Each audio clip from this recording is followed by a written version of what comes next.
I have some horrible news for you guys. You may want to sit down for this one, but it has officially been 5 years since the end of Shut Up Cartoons.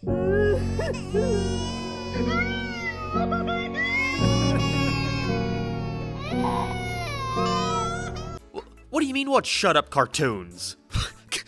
Can you believe this guy? What a loser. Smosh Babies, anyone? 16-bit high? Looks like somebody didn't have a childhood. Despite what they are now, Smosh was once a staple of YouTube. For a short but impactful period of time, they were the biggest channel in the entire site, being the first of anyone to reach 10 million subscribers. Can't say that, can you, Mr. Beast? Bruh. Originally getting their fame from short comedic skits, creators of Smosh Ian and Anthony quickly began expanding their empire, making Smosh games, which I watched religiously as a kid. They even made a movie at one point, which is genuinely, no joke, one of the absolute worst things I've ever witnessed with my own two eyes. They had Smosh Pit, L Smosh, and perhaps their most ambitious project, Shut Up Cartoons. Hey guys, we just started a new cartoon channel called Shut Up Cartoons. Yep. In 2012, the comedy duo announced they'd be launching their own animation channel, starting with a whopping 18 animated programs with around 10 episodes each, with one new episode releasing every weekday. In their short 5-year run, they managed to release quite a few shows, 32 to be exact. This may come off as a shock to most people, as the channel is mainly remembered for only 4 or 5 of those. Again, it had a 5-year run, but none of these were very successful. When it first began, it was super experimental. They were flinging everything at the wall to see what stuck, but by the end of its run, things started slowing down when it came to new content, basically only producing new episodes for the already popular shows instead of making new ones. And some of these were created by some pretty interesting folks you wouldn't expect. For example, one of the shows was made by the creator of Frickin' Cat Dog. Some of them went on to become supervising directors on BoJack Horseman, Inside Job. Some went to write for Unikitty and Fibia. There were a lot of people behind this, which makes you wonder if any of these shows were anything worth talking about or remembering, because the amount of episodes didn't indicate quality. It was all about the views. And being on a Smosh channel, it's no surprise that the shows that ran the longest featured the Chuckle Brothers themselves. I mean, one of the reasons the channel stopped uploading altogether was because of Anthony's departure from Smosh in 2017. So I think it'll be fun to go back through every cartoon ever produced for Shut Up Cartoons. Because hey, I'm sure these are worthy of not being lost to the sands of time. What did you think was going to happen? Shut up! Come on, give him a chance, Jimmy. I gave him a chance when I trusted him with my grape soda. Okay, wow. Going forward, let's keep in mind these cartoons came out in like 2012, which was a very different landscape compared to today. Do's and Don'ts is a children's guide to social survival. Every episode featuring a detached voice in the sky giving the same group advice on how to handle varying topics such as bullying, veganism, starting a cult, race relations. A large amount of the comedy comes from the idea of little kids spouting profanities and being put through adult situations, such as the pilot teaching them how to hide a body, which only becomes weirder through the fact that the kids are voiced by actual 7-year-olds, some of which have no idea what they're saying, which is made extremely evident through their delivery. You need to kill him with kindness. You need to kill him with bullets. Now, if any of that sounds familiar to you, well, it should, because Do's and Don'ts is very clearly inspired by South Park in a lot of ways. To start, we've got the art style, implementing a similar crudeness with small, simple characters looking like cardboard cutouts, with not a lot of complex animation going on. Although it differs in having fully CGI backgrounds, which don't look terrible, I guess. Okay, who am I kidding? It looks like trash. But I'd say there's a charm to it. They play into that shittiness at the very least. However, what I can't give a pass to is how blatantly they wear this influence on their sleeve. Straight up taking certain jokes from South Park and doing nothing new with it. Nope, I'm staying out of this one. Guys, I think we better stay out of this one. Dicks. And dicks are no good without vaginas. And vaginas give life. See, there's 3 kinds of people. Dicks, pussies, and assholes. Pussies think everyone can get along, and dicks just want to fuck all the time without thinking it through. It's like South Park mixed with Ned's Declassified mixed with Newgrounds. And this isn't really a bad thing. Honestly, beyond how poorly it's aged, I was surprised at how charming I thought this was. I can see why it became the channel's most popular series for some time, even getting nominated for an International Academy of Web Television Award, and having such a large fan base that each episode pretty consistently pulled in around 1 million views, give or take, and even convinced the higher-ups to give him a second season, totaling 21 episodes. May not seem like a lot, but as we'll soon see, it lasted longer than a majority of these other shows. Not many were able to get past this Smosh Babies curse. But anyways, Do's and Don'ts was surprisingly decent. I was expecting all these cartoons to be trash, honestly. So this gives me hope that we may end up seeing more of these that are good. For shizzle, my nizzle. I mean, for sure, my Let's just move on, okay? I want Rusty Sprinkler. Shut up! Okay, my friends would make fun of Pubertina all the time. Anytime they saw a character with a weird name like Abelina from Our Real Monsters, they would call her Pubertina, and I thought they just made it up. I had no idea this was a real thing. How could this be a real thing? Toby! Pubertina tells the tale of Pubertina. Oh, that's her name. Each episode shows her and her obsessive friend, who also has a crush on her, I think, Debs, facing some sort of issue as a result of growing up as a girl, such as periods or liking boys like the creatively named Pubertino. What the fuck? This may come off as a surprise to you, but I am not a girl, so I relate to none of this, which I think hinders my enjoyment of it. From checking the comments, I see a lot of, I presume, girls talking about how relatable they find Pubertina when they first watched it, so heck, clearly it resonated with some people. But me? I don't know, it just seems like Big Mouth before Big Mouth was a thing. Although it looks a whole lot better, I'll give it that. It's wildly inconsistent though. Sometimes it looks fine, and at other points it looks terrible. But really, as a whole, it isn't the worst thing in the world. I can see that a lot of effort went into this, like with all the music segments that weren't that bad. Honestly, I think the main reason why this show is such a meme is literally only because the main character is called Pubertina, because otherwise, yeah, it's not awful. Much like Do's and Don'ts, it received 2 seasons consisting of 21 episodes, although views were much lower, I assume because of the more niche demographic. But don't feel too bad, because did you know that the creator of the show, and head writer and voice of Pubertina, Emily Brundage, went on to have a fairly successful career in animation, becoming a writer on Star vs. the Forces of Evil, Nickelodeon's Big Nate, and hell, she's even the voice of that girl that Wirt likes at the end of Over the Garden Wall. Touché, Emily. Pubertina was an interesting look back at the types of animations being produced back around this time, because this thing could not exist today, with people thinking it was weird and creepy with all the shots of period blood and such. Pubertina's low views and mixed reception caused it to be swiftly cancelled. Although considering it has the same amount of episodes as Do's and Don'ts, which was very popular, makes me wonder what the requirements were for a series to get a 3rd season, but I guess we'll see that when we eventually get there. Bring on the next one. Today is Ninja Appreciation Day. Shut up! From what I've read, it appears that Zombies vs. Ninjas was one of the most beloved shut-up cartoons, which is shocking to me as the title comes off as the most try-hard thing ever, with the show starring a group of color-coded ninjas during a zombie apocalypse. The closest thing I'd compare it to, honestly, would be Futurama, with our bumbling protagonists hanging around their base while their scientist friend comes in every now and then to present his newest invention. Great news, ninjas! Good news, everyone. Other than that, though, it's got a pretty unique style compared to the previous shows, being done in stop motion, almost looking like Robot Chicken, although it reminds me more of Sonic Toast if I'm being honest. Anyone remember Sonic Toast? Now that was my childhood. I could see why little kids would think this show was badass with all the action and swearing. I actually didn't think it was too bad. Seriously, I thought I'd be saying all these Smosh cartoons sucked, but so far, yeah, they're alright. For YouTube content, I'll reiterate it. The show was brought back for a season 2, totaling around 20 episodes, where it was just sorta more of the same. The ninjas received way worse redesigns though. I'm pretty sure this was done because at the end of season 1 it looked like all these figures were falling apart. But even though season 2 was received well, despite all their jokes about how shit it'll be, Season 2 is destined to be a bitter disappointment. this was the shortest run any have had so far, by 1 episode, but still. If you look at the comments, you'll see plenty of people wishing they gotta have more, which I can definitely see. Really, my biggest issue with it is all the pop culture references that heavily date it, like the Kardashians being gunned down at the start of episode 1, or making jokes about Twilight. Still a better love story than Twilight.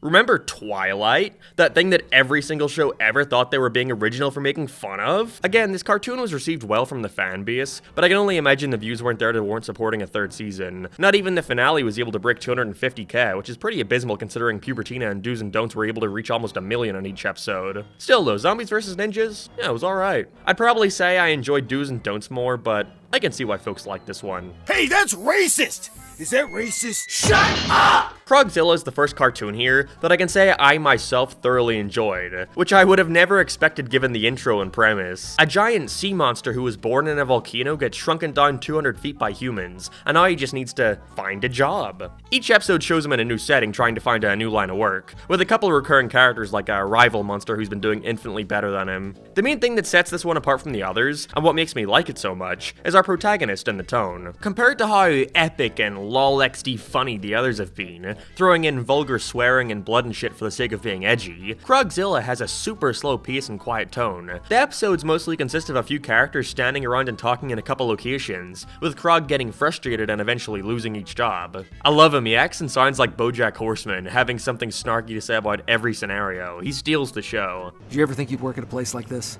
Oh yeah, it's what I went to school for. Got my degree in French fries.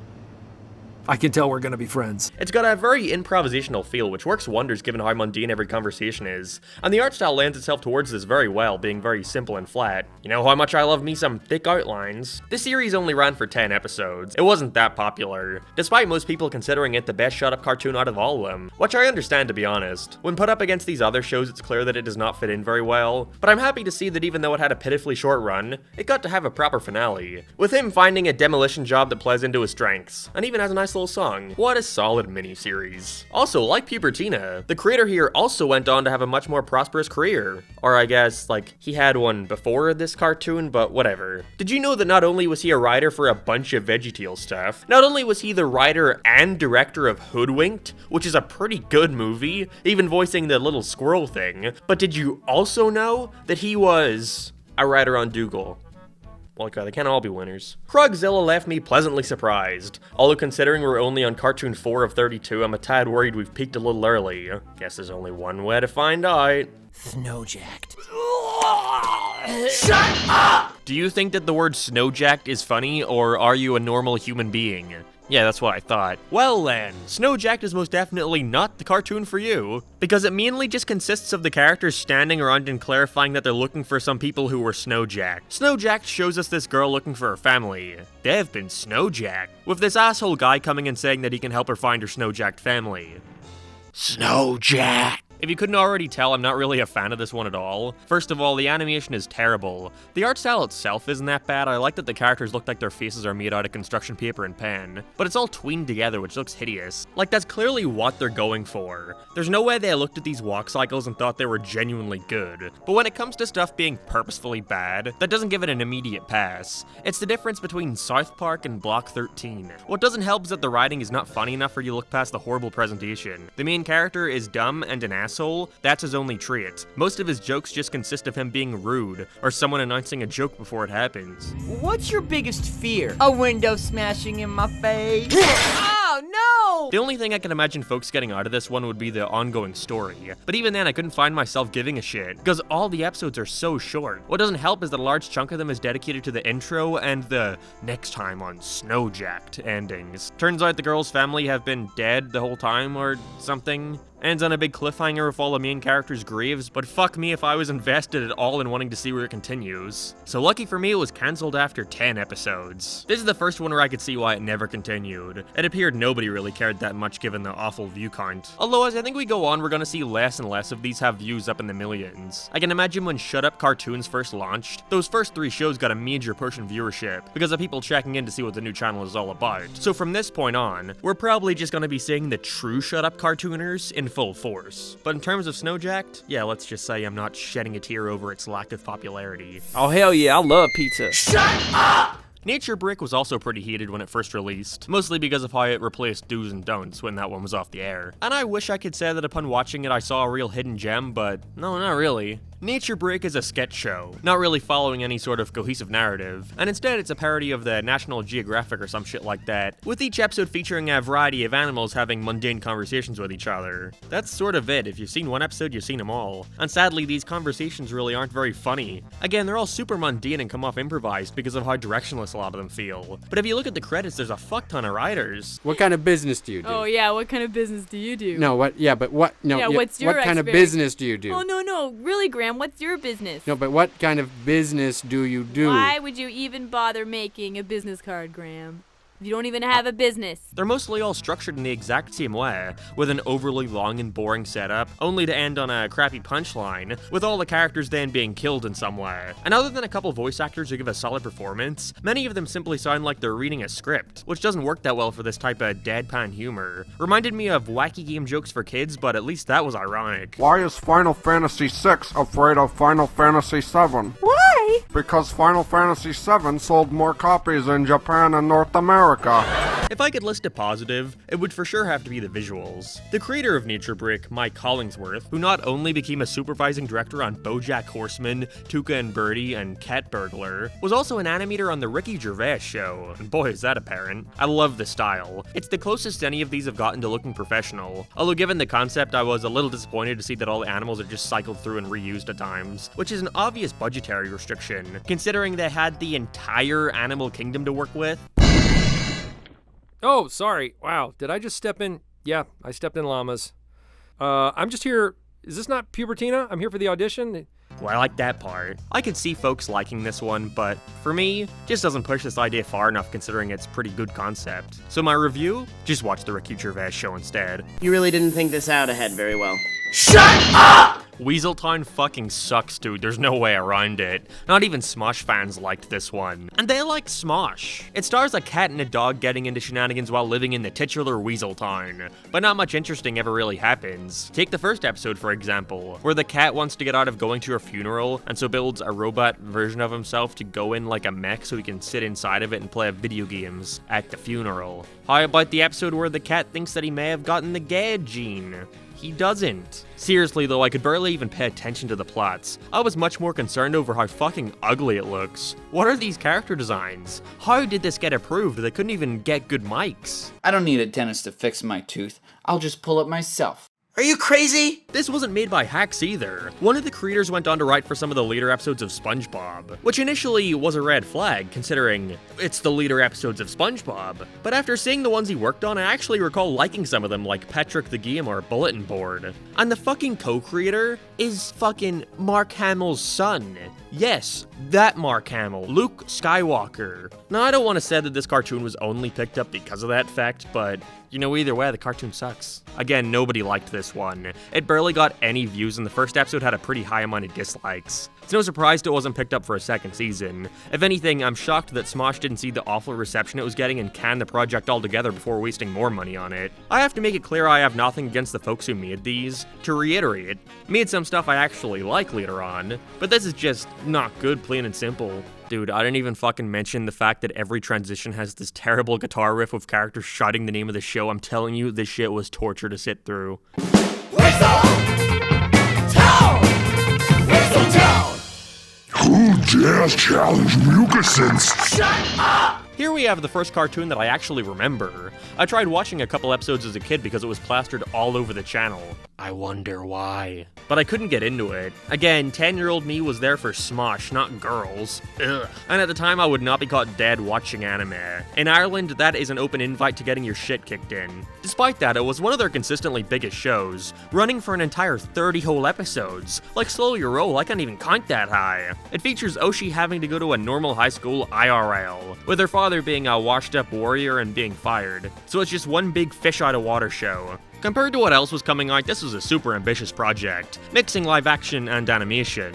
And while it looks fairly rough around the edges, I can commend the effort for sure. They even switched to rigs later on, which made it look a lot cleaner. It's clear that Ian and Anthony knew they had a winner on their hands. I wonder why. Even making an entire video on their main channel, dedicated to promoting it, where Oishi comes in and murders them. It definitely wasn't my kind of thing. Again, the only real joke they tell is, it's an anime girl in real life, and that isn't all that funny to me, but every now and then there was a line that made me laugh. We will see Puss in Boots Part 2! I could have seen a series like this going beyond a simple web cartoon. Looks like it fit right in over an Adult Swim or that Son of Zorn show on Fox. And even if 30 episodes doesn't seem like a lot, it's clear there were bigger plans for this character that never saw the light of day. As we're going to soon see, the initial show was cancelled in favor of a short miniseries we'll talk about down the line, but there was also a sequel series called Oishi Demon Hunter that was scrapped, but a lot of footage exists online from it. Really, it seems like the rights for the show are all over the place, which probably contributed to its demise. At one point, all the episodes were removed from Shut Up Cartoons to migrate to this Verizon streaming service called Go90, which was where the new Demon Hunter series was going to premiere. But then that site went defunct, and before they could re-upload everything back on Smosh's channel, their manager, Defy Media, also went defunct, so it only exists in archival form now. But at least it's not lost. It's clear this was a part of many kids' childhoods, although whether or not a child should be watching any of this is a topic I don't want to get into, considering how much Oishi is overly sexualized. Like, yeah, there's one big issue with that I feel to mention. She's 16! You are f***ing insane! Shut up! Samurai Daycare stars Chris Reagan as a samurai who is also teaching a daycare. Wait, you don't think that's why they called it that, did you? Samurai! Daycare! First of all, the fucking art style sucks. It looks like a My Favorite Martian music video, and no, that isn't a good thing. It's obviously using rigs, and because of that, they're all incredibly stiff. Most scenes consisting of characters standing around and rigidly moving their joints like they're goddamn action figures. Not to mention, this main character design is fucking atrocious. Why is his eye going so far off his bloody head? The backgrounds are a neat idea, trying to emulate that old hand-painted style of anime and such, but in execution they just appear super muddied and low quality, which is a big issue when they decide to zoom into it. Like, yeah, I wonder what part of this is the background. On top of that, if we ignore the art style, the show is simply bad. The whole gimmick is that we've got a samurai running a daycare, which already sounds like a bad Family Guy cutaway. But even then, barely any of these stories revolve around him taking care of kids. More often than not just focusing on our main character doing something dumb, like looking for a thief or thinking that a homeless guy is some samurai master. The daycare is just there. He's got this lady friend who works there with him, but the only joke they tell with her is that she's a woman. She has breasts. Can you tell this show was created by a man? If you notice a trend, it's that a lot of the programming here created by guys very much so has that dude bro humor, where they think vomiting, swearing, and sexualizing girls are substitutes for actual jokes. This is down there with Weasel Town as one of the worst. At least that one had a somewhat unique visual style. Samurai Daycare is just a bad sitcom. How some consider this their favorite is beyond me. You need to back away, disperse, and desist. Shut up! Do you think cats are adorkable? Well, do you also love engaging in the mind-numbing discussions of politics? Well, here we have Politicats. Yay! Once you look past the awful dubstep intro theme, Politicats thankfully was nowhere near as bad as I would have assumed it to be based on the premise. It stars this black cat who is most definitely not supposed to be a stand-in for Obama, as this grey cat sends a robot cat to run against him. Then some stuff happens, I'm sure. Look, I said it wasn't as bad as I thought it would be, not that I enjoyed it. Oh, I'm so blogging this. Got it on Instagram already. Tumblred it. Cat booked it. 20 likes already. Memed it. Tweeted it. Tattooed it. Quilted it. Recorded it for my ambient sounds of my Occupied Vinyl EP.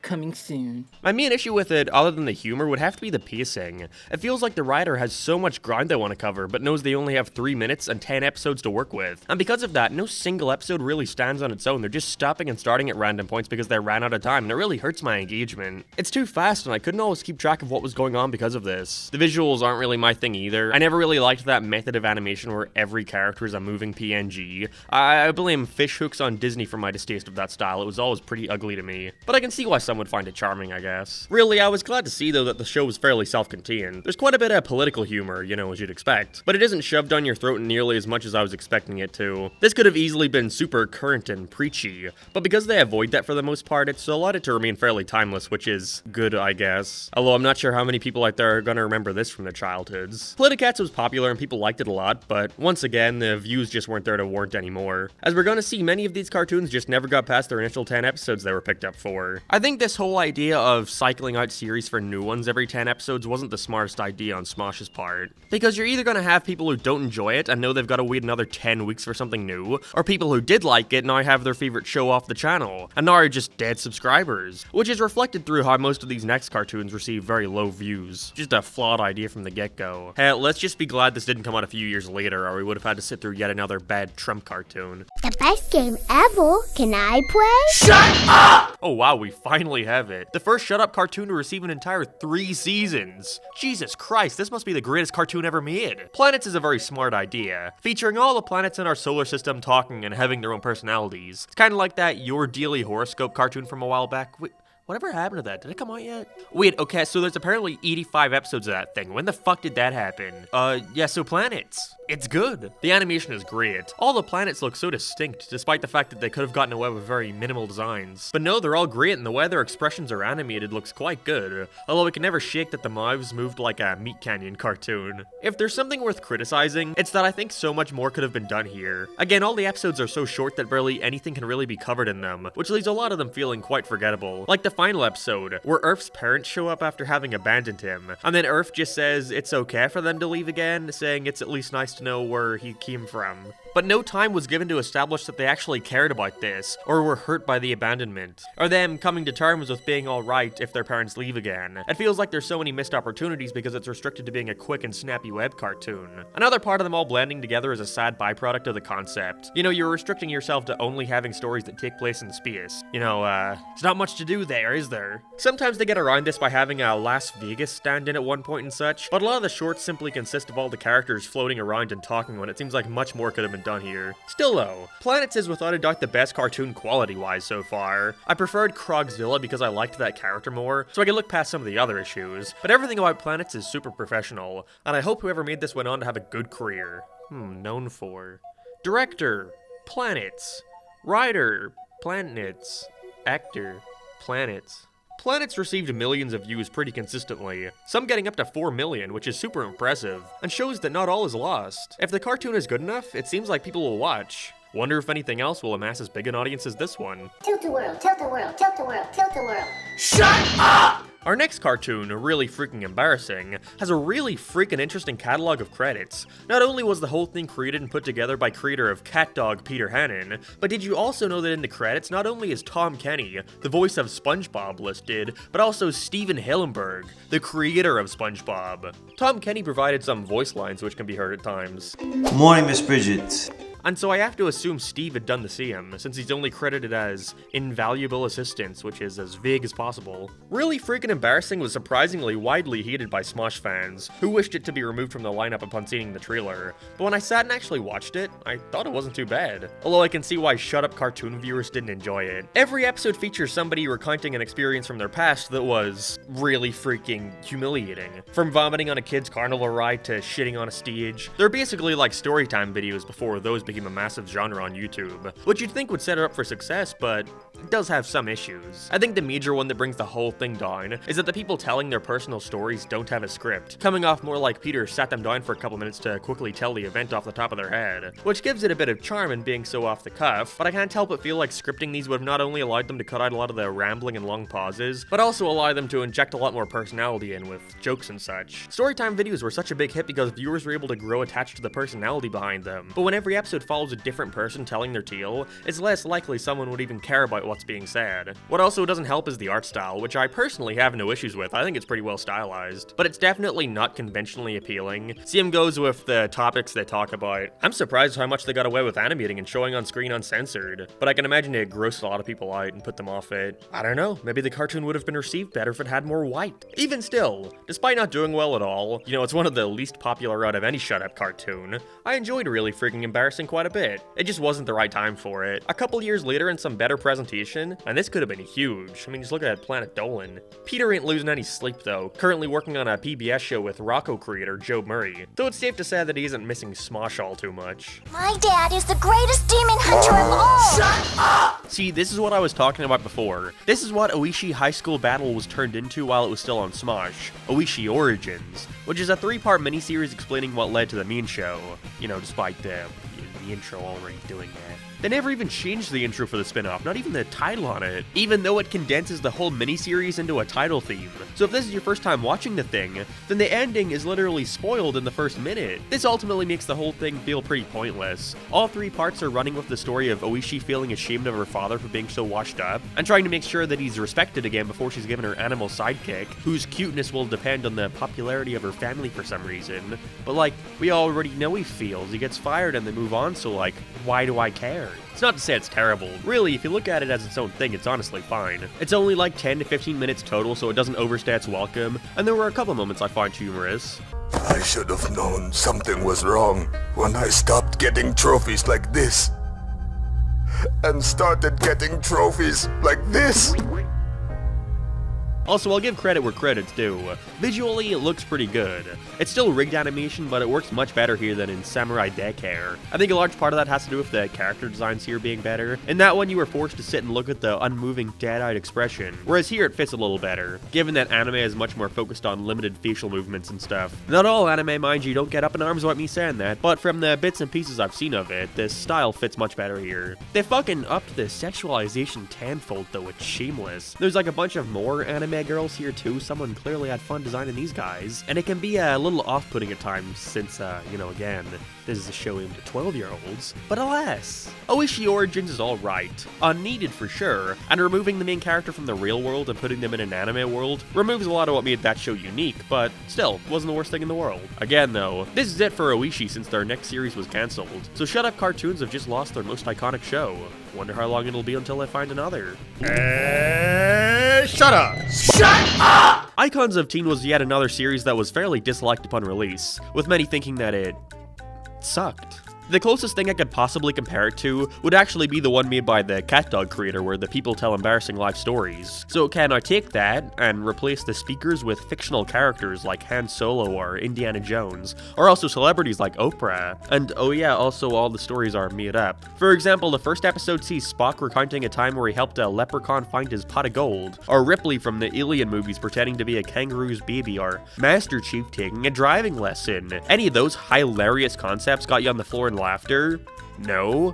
Can't imagine why. Because the stories are made up, obviously, it makes them come off so lame, like they're desperately trying to come up with a scenario that's random and wacky. But I was never a fan of cartoons that were just pure nonsense 24/7. The animation has this almost rotoscoped look to it, which in concept works really well. Rotoscoping can make even the most mundane actions look funny due to how uncanny it can be when done poorly, which can be used for excellent comedic effect. I mean, just look at Smiling Friends. Dude, what the f***? Why are you f***ing here, man? You're so old. Where's your wife? Go home to your family, dude. It feels here though due to it all being rotoscoped of screenshots. Like there's barely any action going on, which sure can result in the occasionally funny frame, but there's so much missed potential here with this style of animating. It could have worked so well with this more improvisational sort of humor and way of delivering lines. Almost reminds me of the early Rick and Morty's at times. And that's how I passed my driver's test, I think. Also, it turns out that I'm Dean Stevens. That's my legal name, Dean Stevens. I wrote that book. I was Dean Stevens the whole time. That's a pretty good twist, right? I guess it's only fitting that the creator went on to work for Rick and Morty. Who could have saw that coming? Icons of Teen is bad. That goes without saying, but I can at the very least appreciate the experimental idea. Like, I can see how this could have worked. If you want to see this kind of animation done right, then go check out the YouTube channel Joe Haver, or Heaver, whatever. He does great animations with a similar idea and they're a million times better. Just put me in a jar and it's all good. Shut up! It's only taken 15 shows, but here we have our first one that was actually created by Smosh. Ian and Anthony helming it. It's Teleporting Fat Guy. What a name. Did you just see that? The fat guy? Yeah! This was actually based off a short they had done, long before their animation channel was even a thing, consisting of a fat guy who teleports. There's a lot of potential here, clearly. The cartoon takes whatever details they could get out of that short and tries to make a narrative around it, being that this fat guy called Robbie gets gifted a power glove for his birthday, and has to learn how to use its powers to save his crush from Burt Reynolds, who's been teleporting throughout history to gather a band of other mustachioed allies. Also, Robbie has a friend who's a talking robotic honey badger. You'd be surprised that this isn't a train wreck. Yeah, no, I actually didn't mind this at all. And anything negative I have to say, much like all these things, come from it being so heavily restricted. Each season of the show is serialized, meaning when watching them in order it's much easier to treat it like a 30-minute special split up into parts. And if I view it like that then, yeah, it's alright. The first 10 episodes are focused on that storyline I mentioned before, each of them starting with the characters in a new place they're presumably teleporting to, while on their journey, which helps keep each episode stand out when really such little is happening in them. The next 10 then show the titular teleporting fat guy at school, and then the final 10 bringing back the villain from season 1 for a final showdown. Dude, the show even ends with him sacrificing himself for the world and dying. Can I get an RIP in the comments for teleporting fat guy? The animation is also pretty good. I could see this appearing on TV. It's way better looking than half the adult cartoons airing on mainstream networks. All the designs look alright and the movements aren't bad at all for an internet cartoon. I seriously have to wonder what the budgets looked like between shows. They couldn't have been given all the same amounts to work with, given how some look infinitely better than others. Who knows? What I do know is, Teleporting Fat Guy had me surprised. I did not hate it at all, and I can see why so many people loved it. Guess this shows Ian and Anthony are capable of producing something of a certain level of quality. Wonder if they're going to replicate this success in the future. Smosh Babies. Hey, wait a minute! This pizza's all wet! Shut up! Hey, kids. You ever seen Speed Racer? No? you can just skip this one then. Seriously, I have to question the thought process here in making an entire 10-episode cartoon where the entire gimmick is that it's a Speed Racer parody. The only Speed Racer thing I've seen in my life is the Fairly OddParents segment in Channel Chasers, but if you've seen that, then you pretty much have seen every single joke they tell in Sub 3. It's poorly dubbed, the lip sync barely matches, and they make strange noises a lot. Father?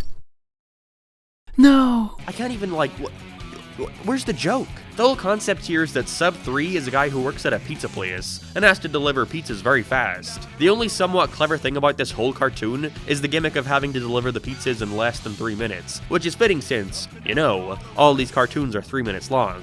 But boy, do those fucking 3 minutes feel like an eternity here. The art style is also terrible, having this awful cheap-looking brush texture that looks like it was drawn in MS Paint half the time. Like, this is what I'm talking about. There's no way in hell this was given the same budget as Teleporting Fat Guy. I can't believe it. I have nothing more to say. This is just bad. This is something that shouldn't have went beyond a single parody, never mind a whole series. Next. I think I ate a couple of those kids myself. Shut up! Oh boy, just what we needed. Another zombie show. I don't know if anyone else can relate, but the second I see zombies at this point, I just tune out. Not only have they been incredibly overused in media for the past decade, but I also just associate them with... Okay, so you know those stereotypical gamer t-shirts like Eat, Sleep, Game, Repeat, or Warning, I'm in gamer mode, you know, shit like that? That's what I associate zombies with, don't ask why. Anyways, with Zombies sees a single family trying to survive after the apocalypse, and by trying to survive, I mean there's no real struggle. In the first minute of the series, we see the zombies all try to rebuild society. No one really cares about eating brains or singling out the Martin family. I get that the whole gimmick is that it's like, after the zombie apocalypse, like we're seeing things go back to normal, but at that point, why are there any zombies here in the first place? They add almost nothing to it. The Martin family stars a gung-ho dad, his conventionally attractive housewife, nerdy kid with glasses, and angsty teenage daughter. Nothing fucking happens in this show, it's so slow. Episode 1 just consists of that scene I talked about with the zombies wanting everything to go back to normal, then we cut to the dad trying to not let his wife see outside. And then it ends. Episode 2 sees the mom wanting her kids to go to school because, again, there's no real threat here, and so the whole episode is just them in the car. They try to have twists and turns, but I don't think they had been thought through very well. Near the end, it's revealed that the son was a zombie the whole time, but like, once again, the zombies are all just regular people. So why is this meant to be some big revelation? Because the dad wants to kill zombies? Don't worry, a simple conversation fixes that dilemma. The art just also isn't my thing. I hate that they all look like caricatures with big detailed heads that don't fit the bodies. And the zombies they just look like zombies, there's nothing unique about them. With Zombies is another where I can see exactly why it never got very far. It's a fine idea, I suppose, having the apocalypse be so underplayed, with all the mutated people acting normal. But, you know, you have to actually come up with concepts that play into that, instead of doing nothing. Let's just hope and pray this is the end of the zombie cartoons because I could not be less interested. Shut up! Paper Cuts is another that I don't really have much to say about, although unlike Sub 3, that's not because it's bad. Each episode of Paper Cuts either takes a movie trailer like Man of Steel or The Conjuring, or an iconic moment from a film like the boulder scene from Indiana Jones, and redoes it with all paper. That's a fine idea, and in terms of execution, these are super impressive. All the assets that would have had to been made for just one of these is insane, and would require a bunch of coordinating. But like, there's not much to comment on. I'm just watching a trailer or movie scene done with paper. There's no real joke or parody to it. They're for the most part directly copied. Again, these are charming and not bad at all, but I have to wonder, why? This doesn't really fit among the other cartoons, and I think they would have been much more successful had they been uploaded to the guy's personal channel. But calling it a cartoon and treating it like it's a show probably really hurt it in the end, because when you view it, it's just nothing. Paper Cuts is good, but a bad idea for this programming block. That's all there is to it. Hey, old geezer, hey, open the door. I can't— Shut up! Okay, so I was fucking stunned by Life's a Zoo. Like, look at this thing, it looks amazing. There's no way Smosh made this shit. And I was right in my assumption. See, Life's a Zoo was originally made in Canada for Teletoon, but apparently wasn't all that popular. See, usually a network will pay for the distribution rights to air those shows over in different countries. To use an example from my Disney XD video a couple weeks back, Jimmy Two Shoes was made by Teletoon, but aired on Disney in the UK, and I think America too? You know, you got shit like Fairly OddParents airing on Disney and Jetix in Latin America because of that very reason. But I can only assume that nobody wanted the rights to air Life's a Zoo, and so Smosh swooped in and probably got it for cheap. So now it's on Shut Up Cartoons. Well, okay, not anymore, but it's since been deleted. But it was on Shut Up Cartoons, so it counts. Sorta. The show is a parody of reality TV, akin to Total Drama Island or Drawn Together, except here we see various different animals living together and competing to win a mention, the loser facing extinction. First thing you'll notice is that not only is it stop motion, but it's really good stop motion. For TV, this looks amazing. There's all these indoor and outdoor sets, the characters look pretty detailed. I was stunned that a company like Teletoon made it, given their reputation for not having the best looking shows. Was also surprised to see how adult it was, with the characters consistently drinking and swearing and getting in adult situations. Life's a Zoo was alright. It didn't leave me begging for more, like I didn't feel a compulsion to watch the entire thing. Kinda has that issue where each and every character has their one character trait, on top of being an asshole, so I never really cared for any of them. But in terms of visuals alone, it's stellar. I was pleasantly surprised. Again though, not a shut-up cartoon. I'm not giving Smosh any credit for this thing. Taking a break to watch a real cartoon, however, is most likely gonna make the jump back to their web shows super jarring. So let's see what we got next. And sitting on your fun rug. Shut up! Just shut up. This said the thing! Stars a guy, a girl, and a guy squirrel thing in a parody of Saturday morning cartoon blocks. Structured in a way where the program is 11 minutes long, some of that runtime consisting of other shut-up cartoons. It's really bad. I get what they're going for here, like a demented parody of Blue's Clues or a show like that, but because they involve real kids, it feels like they were too scared to truly push this concept to its limits, like they're afraid of scaring them or something, so most of the time the jokes are just shit like this. In every episode, they'll have a special guest like Link from Good Mythical Morning, or Anthony or Ian, who is very clearly unaware of what questions are being asked. What do you like on your pizza? One time, I ate broccoli. For dessert. See, I decided to count it up though. How much of this is actually unique content created for Just Shut Up? See, they play 3 cartoons total throughout, which by the way, sometimes they just cut out parts of them to save time. Like the first one they play in episode 1 is Zombies vs. Ninjas, but they cut to the 3rd act, so the characters will be talking about plot points and character arcs that just weren't shown and you won't understand unless you hadn't already watched it on its own. To where I'm like, why would I want to rewatch this then? But after counting up the time that's spent doing reruns, I found out that, on average, 5 minutes of this 11-minute show is new content, which would be fine I guess if it weren't for the fact that those 5 minutes suck. First scene just sets up the cartoon, the next is the interview, then the final is the outro. Just about every episode follows that exact same formula, and the hosts bring nothing to it. Just Shut Up is a fine idea, but it needed serious reworking. Like, don't involve kids in this shit since it's probably gonna alienate a large chunk of your audience, who are in their too cool for school rebellious phase, but also because it limits how far you can take this idea of making a fucked up kids show. This is one of the worst. How it got 20 episodes, I have no fucking clue. Hey, where are we going anyway? Shut up! Well, we're finally here. Probably the only show that a lot of you ever cared about on Shut Up Cartoons. I mean, I know that's all I ever wanted to watch. I recall before I even knew how to make a YouTube account and subscribe to channels, I would check this one daily to see if there were any new episodes of Smosh Babies out. So, somebody out there, I presume Ian and Anthony, had the bright idea to create a show where we see the baby versions of the Smosh duo going to daycare and getting into baby hijinks with their baby friends. This was fucking massive for some reason, episodes reaching millions and millions of views. It got 5 full seasons with 56 different shorts, making it the longest running series on the channel by a long shot. And that's not to mention all the guests they got for this shit. We got classics like Baby Tyler Oakley, Baby Fine Bros, Baby PewDiePie, and Baby Shane Dawson. Oh no. The closest thing I could compare Smosh Babies to in terms of its presence on the channel is that it's pretty much Smosh's SpongeBob. We've still got 12 more cartoons to look at that aired after this one, yet until the end of the entire channel's run, Smosh Babies remained one of the only shows to still be airing new episodes. Really, for the last 5 months of Shut Up Cartoons, it was solely for posting new Smosh Babies. I can imagine when a new series came out and wasn't performing as well compared to Smosh, they felt no need to continue it, and thus created what I like to call the Smosh Babies curse. Is the show really that good to warrant all the hype? It's fine, I guess. There's a little too many close-ups of baby dick for my tastes. Yes, they show it all uncensored too, eat your heart out, Simpsons movie. But really, it's nothing special, although I can see why Smosh fans enjoyed it.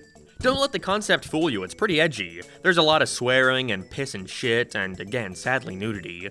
But back for YouTube in 2013, I can understand why this was seen as impressive. The animation is decent, same with the voice acting. But it's hard to deny that the sole reason behind its success was because it had Smosh in the name. I was shocked to see how much continuity this thing had, though. Each season sees the characters age by a year, with them eventually going into school, paired with updated character designs to reflect how Ian and Anthony were starting to look in real life. But again, there were a lot of little things that carried over I was surprised to see them pay attention to, like in one episode where Ian shaves his head, and for the next few he keeps it that way. Smosh Babies is not a good show, but it is exactly what Smosh fans wanted from Shut Up cartoons, that being more Smosh. And as we're going to soon see, the two will try their hand at creating another show for the channel, although with much less successful results. Also, the Mexican baby says this in one episode. I read that shit on Twitter. Follow me, man, at Binky Shanker. And I was stunned to see this was a real account that hadn't been active since 2015. Come on, someone out there has to have the login information. Please just make one more tweet just for me.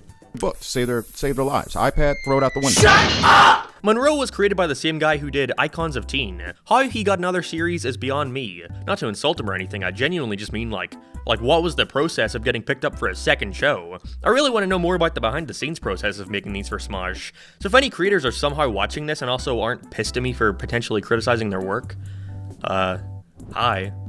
What was it like working for Smosh? Magical, I hope.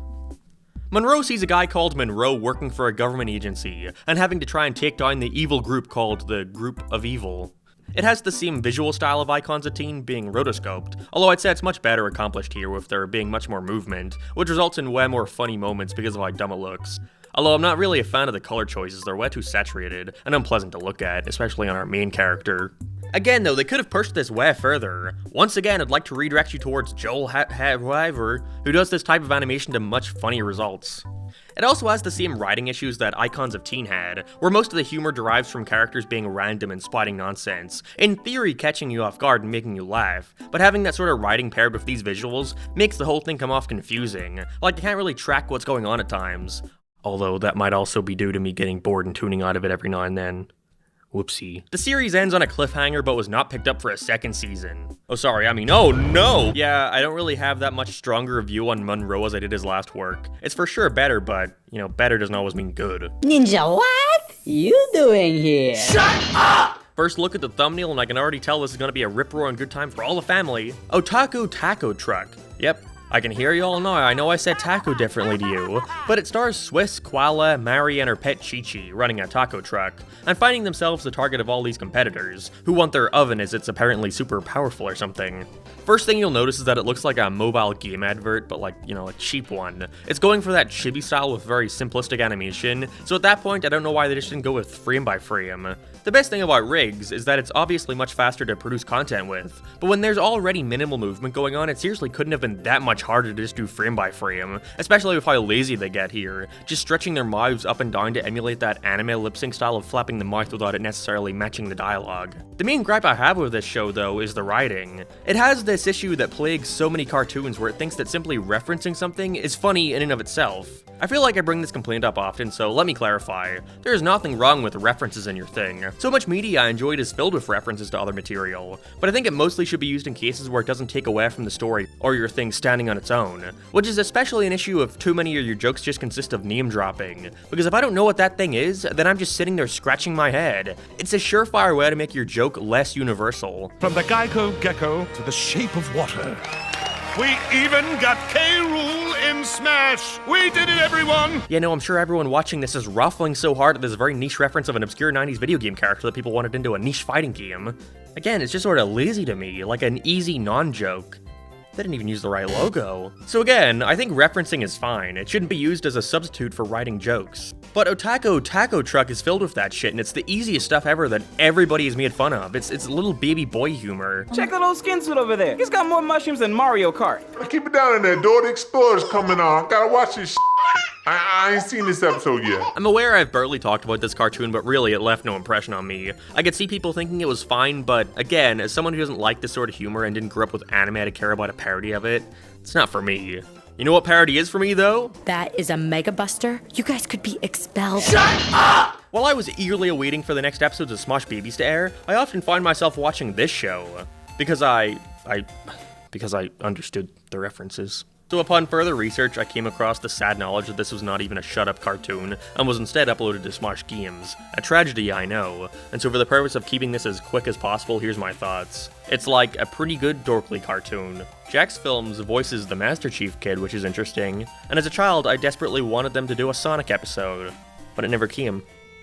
It never came! Say my name, Alfred. You're goddamn right. Shut up! Dude, okay, I completely forgot about this one, but I actually watched a couple episodes of it as a kid too. Although, I remember not liking it due to the severe lack of Smosh Babies. Alfred and Poe stars a toucan and a turtle as they sit around, doing nothing. Okay, so imagine regular show, but on a shoestring budget. That's Alfred and Poe. The characters all have very simplistic designs with flat textures, where they sit around their one living room set. That is no joke, I watched most of these episodes, and not a single time did I see a different backdrop, which limits most episodes to being the same thing. The two of them are sitting around with their talking trash can and BMO toaster. Something invades their home, whether it be death or their future self or whatever. Then they solve whatever issue they had like 30 seconds later, and it's over. It's not terrible, but it's clear they're working with a super restrictive budget, which makes me question why they even made it 3D to begin with. I thought the advantage of that was being able to take the camera anywhere you want, with more varied angles and stuff, which would be harder to accomplish in 2D since you actually have to draw everything from a new perspective. But here it's just the one flat angle in almost every single episode.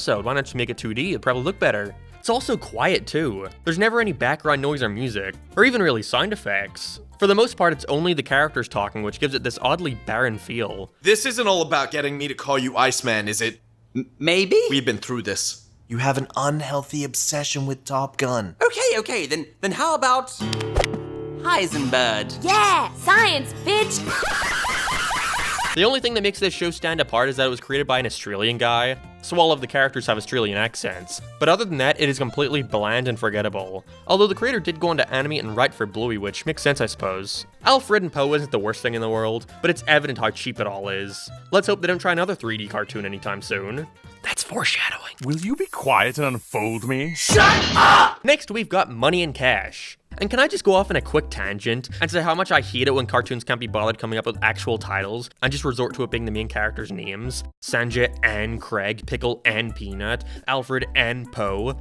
Think of a name. Asshole. Cash and Money features that oh so relatable money humor I'm sure we've all been clamoring for. Each episode showing the titular Cash and Money getting up into hijinks you would expect from Money. Who is the show for, really? All the jokes consist of the same thing, it's just money puns or observational comedy. Even today there's a blind lady I tagged who still think me and her living together. Cash? Cash? Why are you being so quiet?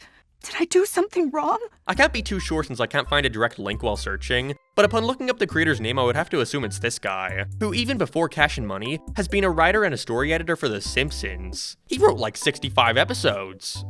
Which ones did he write? Let's not focus on that. But really, it's not the worst thing in the world. But it's just the same kind of jokes told over and over again. I said this previously, but it feels like they made an entire cartoon based off a Family Guy cutaway gag. And the views reflect this lack of audience. The finale not even bringing in 100k. Again, by this point in the channel's history, folks were here for one thing and one thing only. Alfred Smosh Babies. I'm very curious to see what we've got left in store here, and if there were any cartoons that managed to be good, but wasn't given the proper promotion needed to compete with their moneymaker. Hero time. Shut up! I wish I had more to say about Uberdude, but as you're gonna see, the original way it was meant to be consumed has been rendered outdated by YouTube. See, back when YouTube had on-screen annotations, you know those boxes that would lead you to other websites or videos, some people got a little creative and used these to make create your own adventure stuff.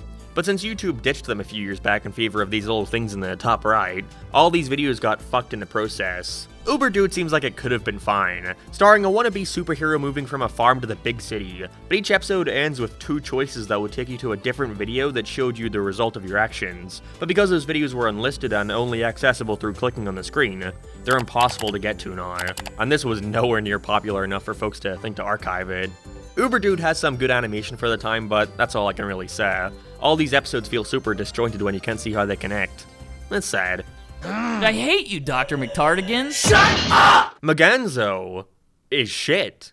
Shut up! Okay, for real. Maganzo was a bitch to find. Looking it up doesn't bring any results, so I had to scroll down in their channel history to watch it. I can see why it was so hard to search for. It only ran for 3 episodes and they barely got any attention.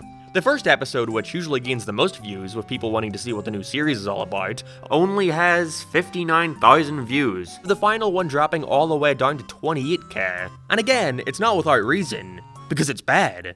The whole shtick here is that the main character is dumb, keeps saying Maganzo, and how poorly set up everything is with giant enemies getting taken out in seconds. It's another one where it's just random and dumb in place of being funny. How many times do I have to tell you to shut up, Dr. Retardigans? He said he loves you.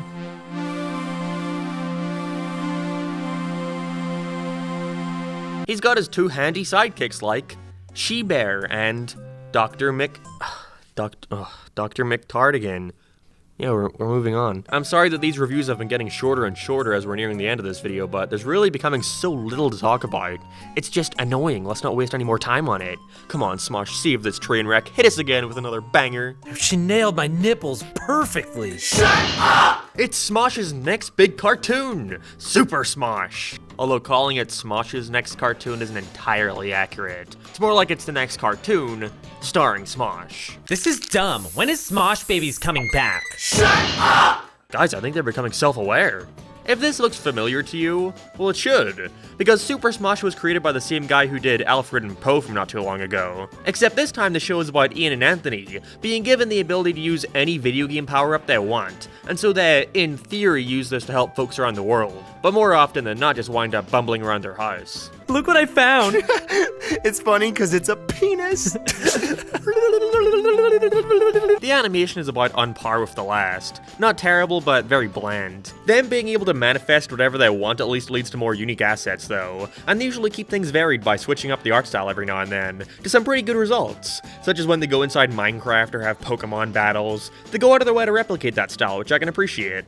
One thing about the visuals that took a bit of getting used to though, was how sometimes they'd blur the backgrounds, which makes everything look extra fake and shitty. I don't know whose decision it was to do that, but it definitely wasn't needed. I think the main thing that brings down Super Smosh, however, is that for the internet, this was an incredibly oversaturated genre. At least if I wanted to get my video game parody fix, a Dorkly or Newgrounds cartoon could just get straight into it. I don't have to sit around and watch as Ian and Anthony try to work their way towards each video game. Really, the only thing you're getting out of this that you wouldn't from any other parody cartoon is Ian and Anthony's commentary, but they give the most basic observations that have been made a million times before, and they try to be self-aware about it, which almost makes it worse. Oh, a Minecraft episode. That's real original for YouTube. Shut up!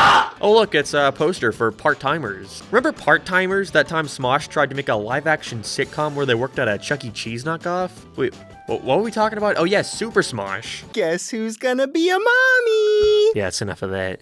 You know what this is? A math puzzle. Shut up! There was a show called Staff of Gelroth that was listed on the wiki I looked up for this video, but upon looking, I could barely find anything about this show having been on Shut Up Cartoons. So I assume it's since been deleted. It was created by the same guy as Maganzo, and Munroe, and Icons of Teen. They loved him. So that should give you a good enough idea as to what it was like. I found the guy's channel and believe he re-uploaded the first 2 episodes there. Okay, well I say first 2 episodes, but given the show only lasted 2 weeks, I assume these are the only episodes. But I could barely get through another one of these. It's the same as all his other stuff. Fuck me, dude. This is hell. I'll run you over and eat the faces off your dead bodies. Shut up! Crazy Cabbies is as basic as you can get. Every episode is only a minute long and consists of the same joke being repeated throughout. Not a big deal since, again, they're only a minute long and don't overstay their welcome. But if you don't find that one joke funny, then you might as well skip to the next one because nothing else is going to be offered to you. For example, episode 1. It has this elderly lady who seems like she's yelling at the customer, only to then say she's not talking to him. That's the only joke. Episode 2 sees the driver saying a bunch of stuff that would imply he was gay, only to end up by saying he's not.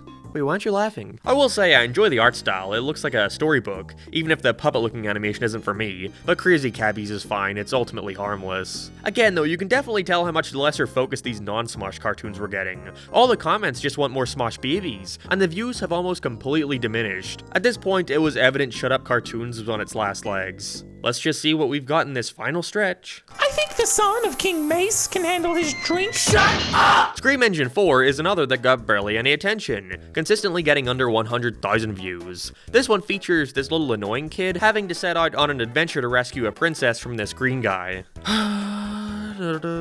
The sprite work looks fine for the most part, but it's very inconsistent, which bothered me. Like, sometimes characters will have black outlines, most of the time there's no outlines, then every now and then for some reason there'll be actual 2D artwork, but for the most part all these episodes were so short that I couldn't really get anything out of watching them. Like, okay, imagine you're watching an episode of fucking, I don't know, Breaking Bad, but every 3 minutes the episode stops and you have to click on the next part manually. Or even worse when they have the next time on and last week on, because you have to go out of your way to skip through them and find where the new content really is. When watching weekly it's fine, but if you're binging it, like how a lot of these were written to be consumed, it just makes the process of simply watching them a chore. Next. Alright, Sis. I know your game. Shut up! Since we're approaching the end of Shut Up Cartoon's lineup, I was surprised to see just how good God Squad was. It was originally uploaded in 9 parts, but was since re-uploaded on the channel as one big thing, calling it a movie. Which is better late than never, I suppose, but that should have been done with a lot of the other series here. It's super creative, being a detective drama where all the inhabitants of this world are different gods, with our main character teaming up with a cop and the Scientologist leader Xenu to figure out who's been behind the murders in the city. The visuals are fucking great, it reminds me of Gumball, where we have animated cartoons on top of live action footage, and they blend together extremely well with help from very good After Effects work. I would highly suggest you check this one out, because it most definitely did not get the recognition it deserved. It's another where I think that uploading it on this channel hurt it in the end. If put on an independent one, I could have done way better. Glad to see that despite Shut Up Cartoons suffering a slow and agonizing death, at least one more good cartoon managed to sneak in. This was listed as the final cartoon in the Wikipedia, which is why at the start of the video I said there were only like 32 shows to look at, but I realized that the wiki just hadn't been updated or something because we've still got 3 more to go. Where'd you learn that, Princeton boy? Harvard? Shut up! Okay, show aside, somebody who worked on this had some insane fucking connections out there, because the voice talent behind this one is stacked. You got Jim Cummings, R. Lee Ermey, Jason Marsden, the Max Goof and Chester from Fairly Odd Parents, and many more. You wouldn't expect that from simply looking at the thing. What about over there? Section's closed. I know Place to Eat shows a diner run entirely by mascots. They don't use this for any kind of story or even make jokes, but yeah. I don't understand why this one of all cartoons needed to be serialized. There's fucking nothing going on here. In episode 1, a guy comes in for a meal. In episode 2, we see him try to order said meal. And in episode 3, he reveals that he's the health inspector. It's like each episode only exists to bring up one new plot point, but this plot just consists of characters standing around and not doing anything. What doesn't help here are the terrible visuals. You have all these great voice actors giving it their all, but the characters aren't expressive enough to match up with the performances. Terrible, one of the worst in the bunch. Dude, there's only 2 more. You have no idea how happy that knowledge makes me. Kids do not trust strangers. Shut up! Back to the Family Guy cutaway cartoons. What if there was a kindergarten, but it was run by the mafia? See, because that's like all serious and stuff, but there are babies. Who's got a pet? I have a doggy. I have a monkey. You stinking liar! You don't have a monkey! What is the joke? Fucking tell me! This is very similar to the Taxi one, which makes sense given they were done by the same studio. They're all a minute long and are focused on the mob telling these kids one topic in every episode. I looked away for like a second and 3 of these had fucking passed. It was nothing. The kids look more scary than the mobsters, which doesn't help this premise at all. Shouldn't it be about the juxtaposition between the hard, angry mobsters saying fucked up stuff to sweet, innocent kids? Look at me, I'm sitting here genuinely critiquing this thing that nobody remembers as if anyone will fucking care. What am I doing? Hit it! Shut up! Finally, and I do mean fucking finally, we've got Blood Red. It's a parody of old Rubber Hose cartoons where there's a wolf and he wants to fuck this Betty Boop knockoff. It's nothing, it's just a bunch of sex jokes that end in him getting hurt in some way. Hooray! And there we fucking have it. This was a nightmare. I'm just gonna be straight up with you. This was not fun. I had this idea for like 3 years and I'm just not getting around to it. But if I could go back to a month ago, I would have told myself not to do this. Right now, I am working on another giant 6-hour-long ranking video that'll be going up next week. And I would do that 5 fucking times over before I even considered doing this again. A majority of these, a vast majority, are not worth your time. And sure, there were a couple cartoons here and there that I actually find good, but they were few and far between and makes me wonder if anyone on the Smosh team deemed this project a success. Because if we look at what most people remember from this 5-year run, it was only really popular for one of these shows. Look at online animation today. It's either stuff that cuts a lot of corners visually to get it out in a timely manner and keep up with the algorithm, takes years to produce and probably won't get the recognition it deserves, or Cocomelon. Shut Up Cartoons wanted to be like its own TV channel, something you would tune into every day to get your cartoon fix. But I think they had forgotten what made YouTube so special in the first place, in that it's not TV. That there is that individuality behind it. Again, it's why someone would rather watch The Odd Ones Out over Really Freaking Embarrassing, because again, they're generally a similar concept. And even if someone like that has a giant team behind their project still, they have that sense of relatability, that feeling like you're being spoken to or that you're getting to see a consistent personality each and every time you click on that channel. Shut Up Cartoons was too varied for its own good. If you look at the comments, most of them are just asking about other series, clearly showing how dissatisfied people were when their favorite cartoon wasn't being favored over something else, which shows how bad of an idea this was in retrospect. As I touched on before, Smosh would go on to produce a YouTube sitcom where they worked in a Chuck E. Cheese knockoff, which I remember being like average, I guess. But since then, Anthony has moved on from the channel due to a lack of creative freedom, and I think it speaks volumes that he's gone on to have immense success on his own channel, where he takes center stage, where Smosh has become more irrelevant every year, with Ian barely even featuring in them anymore. Still though, it was at least interesting to look back at his time on YouTube, when they were so obsessed with trying to be TV. And I'm hoping now they've at least come to terms with the fact that that'll never happen. But if anything, I'd consider that a good thing. So Shut Up Cartoons is dead. Fucking boo-hoo.